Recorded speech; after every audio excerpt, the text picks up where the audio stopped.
With in California. And we were singing. It was back then when me and Jake pulled out from the Blackwood and Statesman and started the Imperials and Stamps. And me and Jake had a great gospel team going.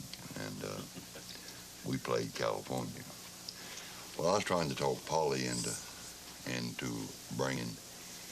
We played there in November, and what the truth of the matter was, we needed some dates in January. January's hard to book. Yeah. And my little mind went to working. I said, what you need to do is to bring out. Blackwood's always went in January in the Statesman for their big thing in January. So what you need to do is to bring out all four groups. Because I knew if I could get her to bring out me and Jake, we'd have some dates in January too. So what you need to do is bring out all four groups. And sold her on it. So had a little Assembly of God preacher this was in November, me and Jake was there. He was MC. He was trying to be funny. So every time he'd get that stage, he'd say, now, don't forget on January the 18th, unless Jesus comes, we're going to have a singing here.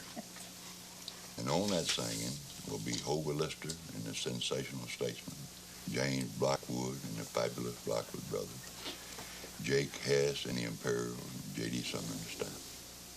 This went on every time he got out. He just thought that was funny as could be.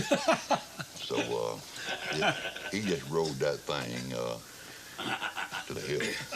So I was last on. So when I got out there and found my spot, I said, now, y'all heard the little Assembly of God preacher.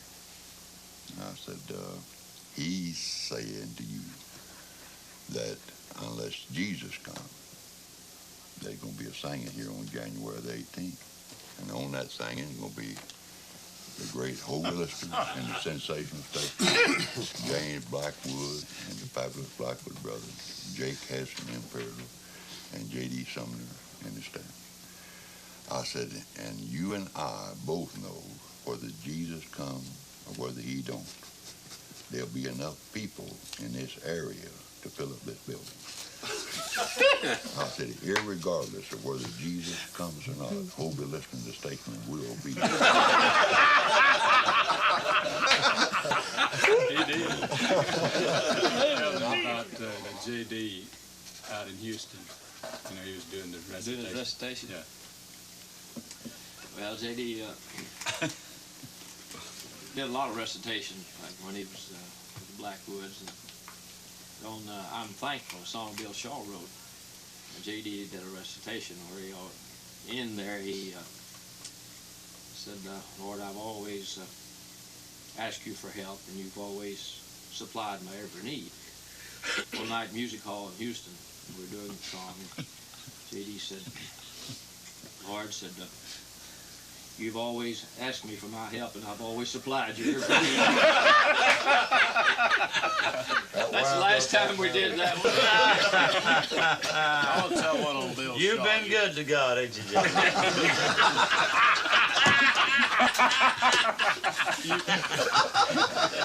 Throw it out. Hey, Glenn, tell us about the voice instruction that you did at Stamps Baxter School of Music. Well, in about 1950, I was teaching voice down in Dallas, Texas at Stamps Baxter School of Music. I know that surprises some of you that I ever taught voice, but I did. In 1950, Frank Stamps, they got down to me. They didn't have nobody else left to teach, so I had to. But anyway, one of the funny, one of the most embarrassing things that ever happened to me because, you know, when you had a voice student and we had what's called an all-night singing and broadcast at the close of the school at the Sportatorium in Dallas, Texas. And so they called my students, you know, to sing, Brock, you know, you'd be happy about it, you know. And I was tickled to death that she was going to get to sing. And called her up to sing, and instead of singing, she whistled Peace in the Valley. Yeah. That'll brighten your day when you whistle Peace in the Valley. So you quit teaching voice? I never. George, tell them about your story in the Holy Land. Well, we went with Ray Summer. Our first trip to Jerusalem was in '67, I guess, wasn't it? Something like that. 66, I believe. 66. Anyhow, we went there, and I bought one of these beanie caps, you know, it's flat, you know, and on one side, it said... This is funny. J-Roo, J-E-R-U. He turned over on the other side, it said Salem. So I was buying things to bring back for the kids. So I was, Danny Coker was standing there, and I'd had for a day or so, and I was showing Danny how I boat, and I said, you know, there's one thing I don't understand with this little beanie cap here. I said, on one side, it says J-Roo, and on the other side, it said Salem. And Danny reached over and got the cap and just spread it out, and when he spread it out, it said, J-Roo. How did you talk about ignorant bass singer? You didn't know what words meant. Yeah, I didn't know what words meant. I'm not. When I first started traveling with the Homeland Harmony Quartet, I'd never been anywhere or seen anything or stayed in a hotel or anything else. This is funny, too. One of our first trips was to Fort Worth at the old Texas Hotel there. They had rooms in that hotel that was small. Yes. It only had a couch. So $4 a night. $4 a night. Connor checked me into that room and started looking for a bed. You know, I wondered if you had to sleep on the couch all night.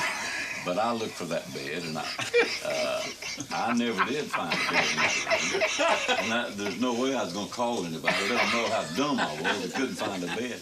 I slept on that couch all night long and never did find a bed or a pillow or a blanket or anything. Now, I never told anybody about this for weeks. We was riding down the road one day, and this other guy that was with us, Jim Cole, he'd never been anywhere either. He said, I hate that Texas hotel. You knew why, didn't you? But a different reason. I said, well, why do you hate it? He said, well, everything was fine until I took my bath and said, those towels are so thick, there ain't no way you can dry your ears out with them. Of course, he'd used the bath mat.